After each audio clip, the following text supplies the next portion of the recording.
So I wanted to create this video about navigating tumultuous times because, in many senses, and for many companies out there right now, especially small business owners, as they go through this kind of transition period in the marketplace, you're going to experience some unexpected turns, and that could be a decrease in sales. That could be a loss of some of your key contacts in the contracting offices for the ones that you're working with, especially if you're a government contractor. And my company is a government contracting company. In a large way, we work with municipalities and the United States federal government in different capacities, providing our services to them, and so it impacts us. And I want to share with you some of the strategies that we use for getting through ups and down times. And I think maybe it's a little bit more meaningful as we kind of transcend one of these times together. To remind you of a few key things that you need to remember about your company, about your team, because if you don't pay attention,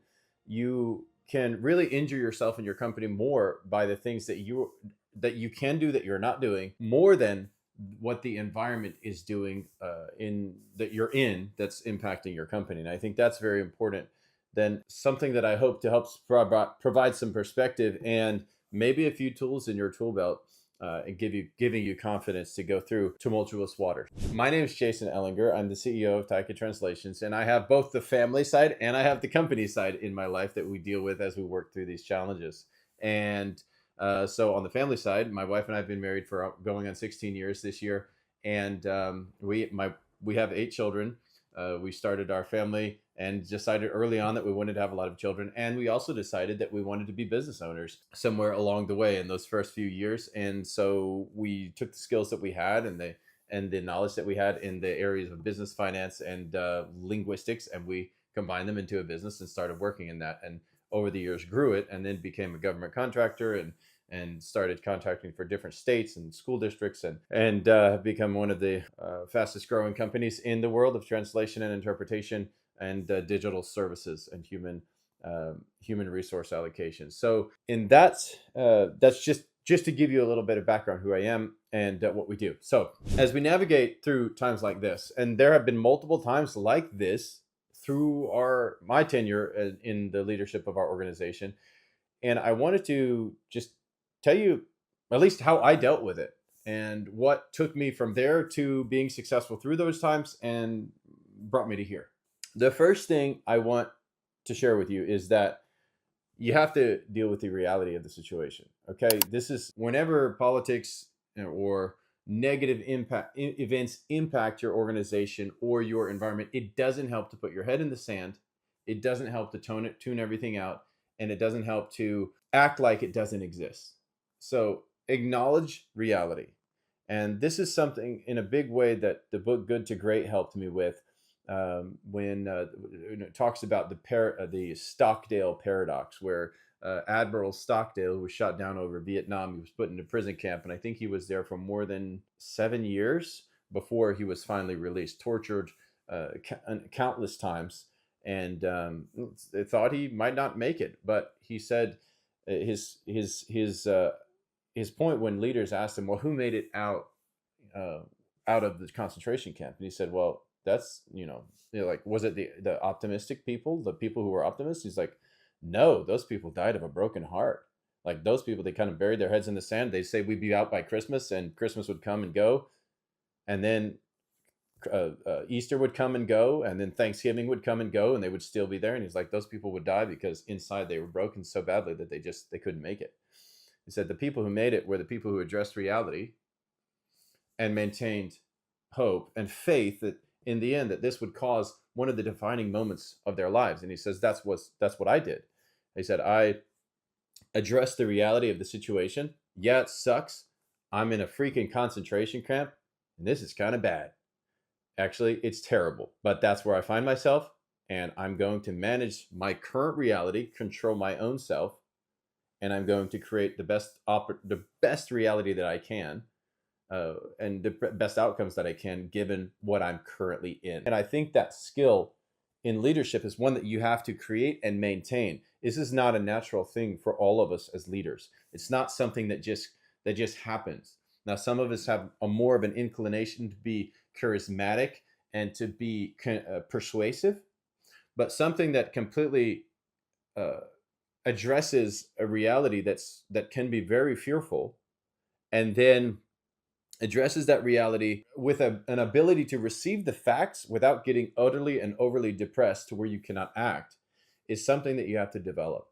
And so address the facts of reality while maintaining the hope that you will, and faith more than anything else, that you will in the end, that it could become one of the defining moments of your business or your life or your relationships or whatever the challenge it is that you are facing.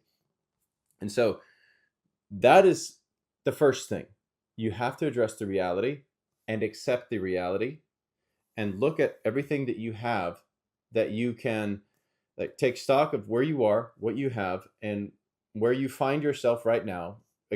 Maybe it wasn't unexpected. It wasn't you didn't expect just to end up here at this moment, but you are here, and now you have to deal with the reality. And then once we get there, one of the tendencies for leaders is to go to strict problem solving mode, focus on the problem, and work through it. When it's a very dangerous situation, especially if you have a team or if you have a family that's in the situation, and people are a little bit afraid. As a leader, what you have to do is focus on the solution, not on the problem. You have to acknowledge reality and the problem that exists. Acknowledge it. Take a few minutes to mourn it. Take a couple hours to be sad about it if you have to. You can waller in the mud if you have to a little bit, but then you have to move on and let your faith that in the end that you will overcome this, that you will work through it, and that you will live beyond it. Let that carry you forward. So, step number one, address reality with the faith that we are going to prevail in the end. Step number two is make sure, as you're leading through this for your team and for your family, that you are constantly talking about the solution. What the solution is, what the future is going to look like. I'm not talking about vain vision casting, but I am talking about, which I think is very important, and vision casting is a part of leadership, and we all have to do that. But I'm not talking about just looking into the future like the optimist in the story said, oh, we're going to be out by December, and he wasn't, and they died of a broken heart. No, I'm talking about looking at the reality and saying, okay, this is what we were doing. Now we find ourselves in this reality.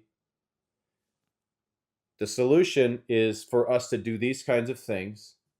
And so here are the things that we're doing towards that solution.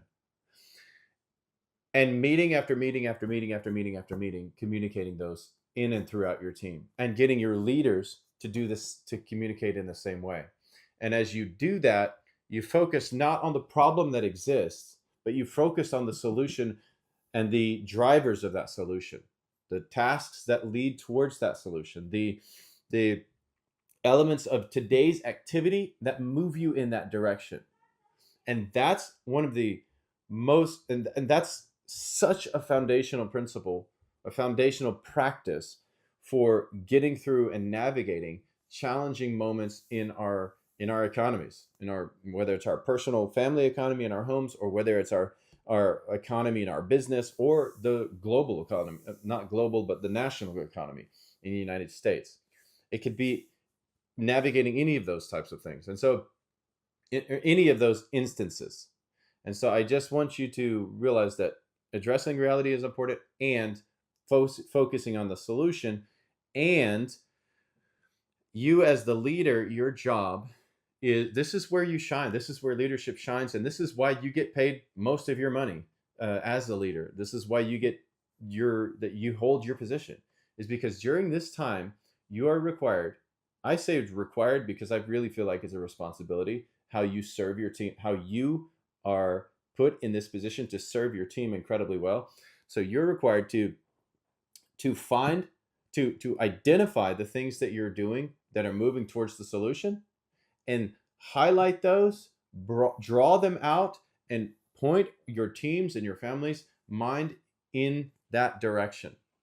Continually, day after day after day, until that solution driven activity brings the outcome that you're after. And that might change, and the activity that you're working on might change daily, because you start focusing on the solution and you're doing this and this, that's leading towards the solution, and then you get results that say, okay, this isn't working, this isn't working, this isn't working, this kind of worked actually, and these two things are really work, they actually really worked. Okay, so now we understand that we don't need to focus on those three things that didn't work. We need to put all our efforts on the things that are amplifying that solution that we're after, and just focus all our efforts on there and just get after it. When all you really want to do is just kind of shrivel up and just be silent and disappear, your true purpose in this moment is learning to look at the solution and show everybody else the solution, and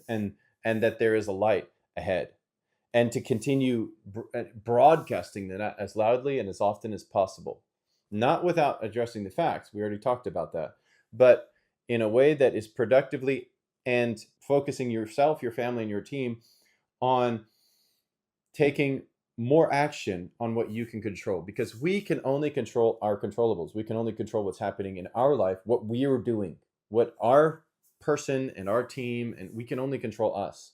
We can't control everything else. And that is vital to leading your team through a tumultuous time. And that's what I want to encourage you as leaders out there, or just leaders in your home, a husband or wife in your home, maybe going through the Doge cutoffs. You may be going through the reduction in size of your team. You may now have more work on your plate, or more work than you know that your team is going to be able to do, because you don't have enough people to do all the work anymore, because you needed those people, and somebody else decided you didn't, and now you find yourself in this situation and you can't control it. And that's where we as leaders shine. That's why we have been given our position, so that in those moments we look towards the solution and start aligning our team in that direction. All right, so these are two big things, and I know, and I'd like you to drop comments below in the chat, and send me messages as to what is not clear, or maybe what you'd like me to further clarify, because around this issue and kind of crisis management, it's something that every leader will face, and no one's good at. You do not go into business because you want to deal with crisis management. I mean, that is the furthest thing from your mind. You're like, I want to go into business because I want to create a legacy for my family, or I want to get really wealthy, or I want to create this kind of really cool outcomes, and I want to be a leader, and I want to be a team, and all this great cool stuff. And nobody realizes that part of owning and operating your business is going to be dealing with some of the deepest crises that you will ever experience in your lifetime. And so nothing prepares you for that until you're in it and working through it. And that's why I'm hoping that this video helps somebody out there as you go through this tumultuous moment in history in the American economy.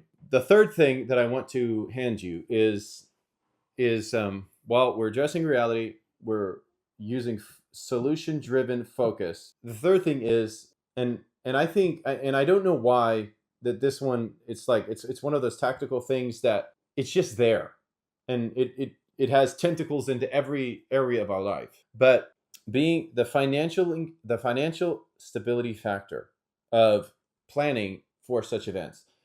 For example, whenever you're operating your organization and things are going well, and you don't really think about the fact that, okay, it could all just change in a moment, and one election cycle could completely radically change everything, and you could now be going through a challenging a crisis management scenario. And setting up your organization for financial stability and success to transcend that period is what you're supposed to do in the good times, and in the median times, and the times when things are a little bit tight, but you're making it. And that is supposed to happen constantly through all of those times, so that when you get to the crisis time, you're like, okay, we got some cash, we don't have any debt, we are kind of okay, and we can do this for a few months while we work through this. Because in any 10-year period in your business, you will without question, enter into a crisis management situation in the economy, in your personal life, or in your business for whatever reason. Your grandmother said, save for a rainy day. At least my grandmother did. She said, save for a rainy day.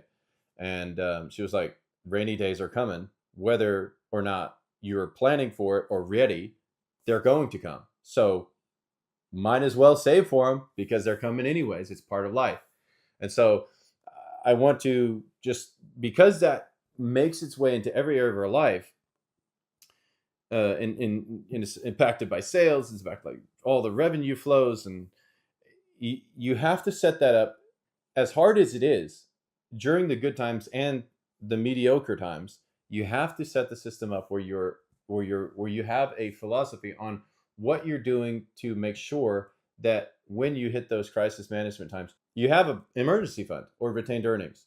So it's about cutting some of the profit from every single piece of money that comes into your business and putting it in a separate account and saying, okay, this is allocated for that moment of crisis or that challenge that we're going to face, or an incredible opportunity that we have that we normally wouldn't have the money for. And so we set aside a portion of our money that comes in every single month into a retained earnings fund, so that when we work through situations like we're facing right now, we had that ready and available to us. And so many companies don't have that. I remember I was talking to one business owner. It was the owner of a survey company, a land survey company. And it's like, man, every month I find myself having to use $10,000 to $15,000 in credit and debt, sorry, to cover the salaries for all my team. And I said to myself, self, why don't you just stop being dumb? This is him talking to himself. Why don't you just stop being dumb?